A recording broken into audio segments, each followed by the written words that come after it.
There are many different forms and styles of design used in logo creation, but logos all have a general form and basic anatomy. This lesson will review the structure and anatomy of great logo designs. We'll also review the many styles, forms, and flavors they can come in. First of all, what is a logo? Can a symbol without text or a company name be considered a logo? Let's break all this down. A logo type is a written type or characters that make up a company or logo name. For instance, in this example, Racing Revolution will be the logo type. A logo mark is the symbol, icon, or graphic that's included in the logo but is separate from the type or typography. A great logo design will be a logo mark that can exist outside of the logo type and still be recognized. The best example of this in action is Apple. They do not need to have a logo type or words next to their logo mark to let the consumer know it's an Apple product. They understand this simply by looking at the logo mark. A logo mark and a logo type put together create the full logo. Not all logos require a logo mark or symbol to be successful. Take, for instance, this logo. It only uses typography or text, but it remains effective and recognizable with no need for a separate graphic or symbol. Now, can a logo mark or symbol exist without the type or the company name, so the logo type? This is where it starts to get a little bit complicated. Yes and no. Our Apple example, the logo works without the use of typography, and you can see on their website the absence of the type or company name next to their main logo in the website header. This is because the brand is one of the most recognized brands in the world.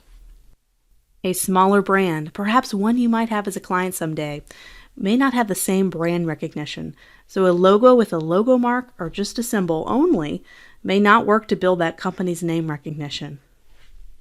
A combination of a logo type and a logo mark inside one concise shape or symbol is called a badge or a seal logo. Sometimes they're referred to as emblem logos.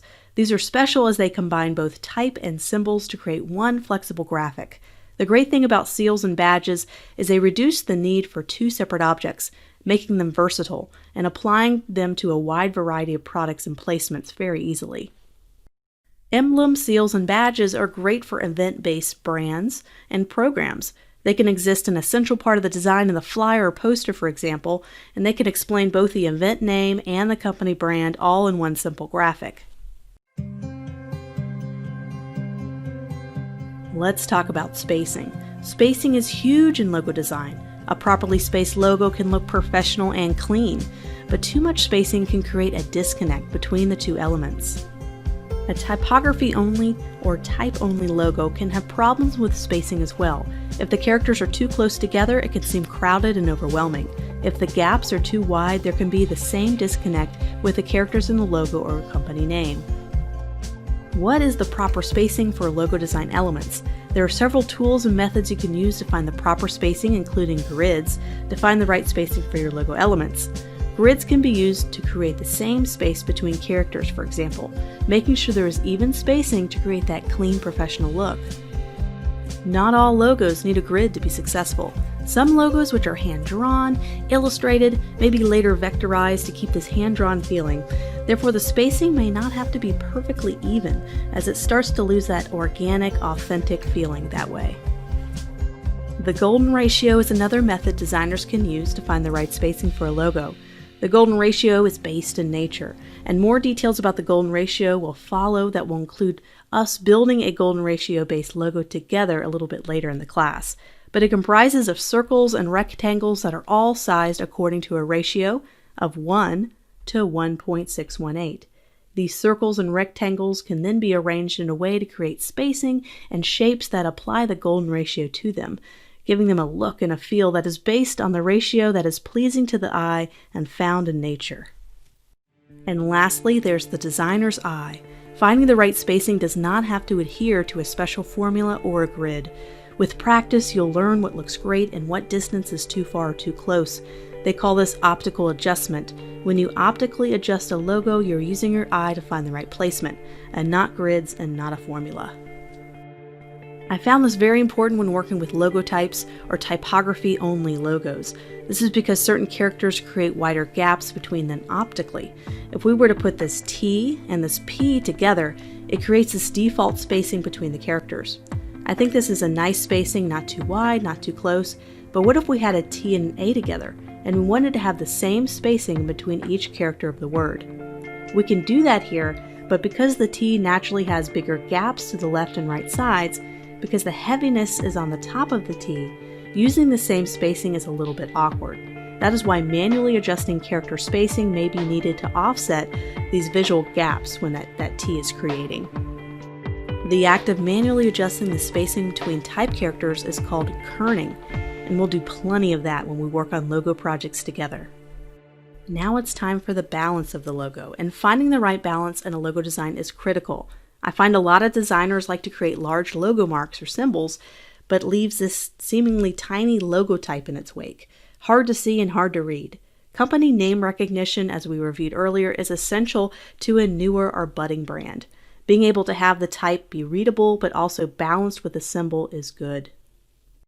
Neither the symbol or the type should overwhelm or take over. There should be a balance in the logo, and a lot of times the grid can come in handy in finding the right balance between this, like in this example, where the size of the logo mark and logo type are figured out by making the symbol half of the width of the text, using the grid to figure out exactly what that is. There are different terms you may have heard related to different types of logo design. I'm going to go over a few so you can get a good visual description of a few of the main ones. Monogram logos, or you might have heard the term abbreviation logos, they consist of the initials of a company. For example, International Business Machines, or IBM as you know it. They use a monogram of the company for its main symbol or mark. Word marks. Another name is logotypes, as we discussed earlier. Word marks are basically logotypes and type-only logos that consist of the company's name only. Google and FedEx are great examples of this in action. Emblems are other names or seals and badges, and they consist of a combination of type and symbols into one shape. We talked about this a little bit earlier, but that shape can be endless. Abstract logo marks consist of logos that contain an abstract shape or symbol that can loosely be based on what the company does.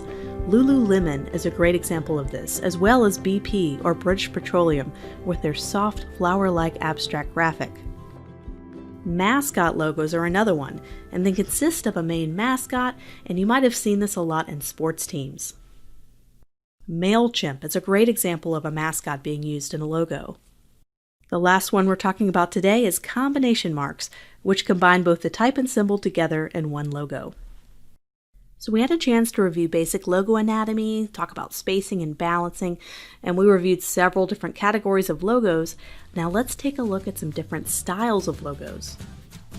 Before we hopped into the next lesson, I wanted to mention that I also have a resource, a downloadable resource, that contains a cheat sheet of all the main logo types and styles that we went over in this lesson.